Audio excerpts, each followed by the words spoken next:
Hey guys, so this is the plank variations. There's lots of different things that you can do in plank to make plank harder. A lot of people call this maybe elbow thinker, but most people know it as plank. So what you're gonna do is set up into plank and make sure that your elbows or your forearms are parallel with each other so that we're acting equally with our wrists and our elbows, okay? It would look like this. Forearms are parallel with one another. Our wrists and our hands are going to be flat on the ground, okay? And then what I want you to do is make sure that you're on the ball of the toe and not on the toes like this. The toes aren't meant to bear our weight. The balls of the feet are. So once you get to that, you can then extend your heels backwards and you'll feel more support in your core region, okay? You want to make sure that your elbows are underneath your shoulders and that your wrists are slightly going outwards and your elbows slightly in towards each other. Okay, and at this point you're totally supporting yourself with your core, namely your lower core abdominal muscles, and that's what we're after.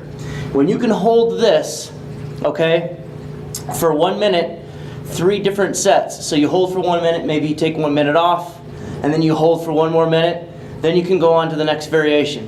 If it's too hard to hold this for even 30 seconds, it is absolutely acceptable to go down to your ground. So to go down to the ground with your knees so long as that your butt does not go back in the air. Okay, at any time, if you're in this plank position and your butt goes up, you're braking and you need to go, that's where your stopping point. So you need to record that so you know when you're moving forward or not. And if you cannot do this, you just go down to the ground and hold for 1 minute here. And if you can do that 5 times, then you're probably ready to do 1 minute here, okay? So once you can do 1 minute here, then you're going to just pick up your feet, move them about 6 to 8 inches to the side, touch, and then move them about 6 to 8 inches high, and just repeat that. And that's just a different way to make that position harder.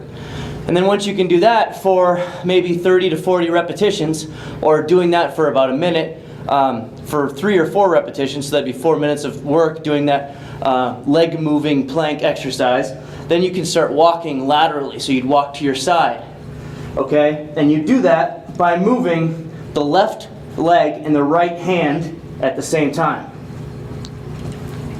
Trying to keep your body square to the ground at all times and your butt down, not up like that, okay? So that's the harder version of that. And when you can do that for maybe 10 yards to the left and 10 yards to the right, you can add some weight or you can slow the movement down, but you're at the advanced version at that point, so you're doing pretty darn good.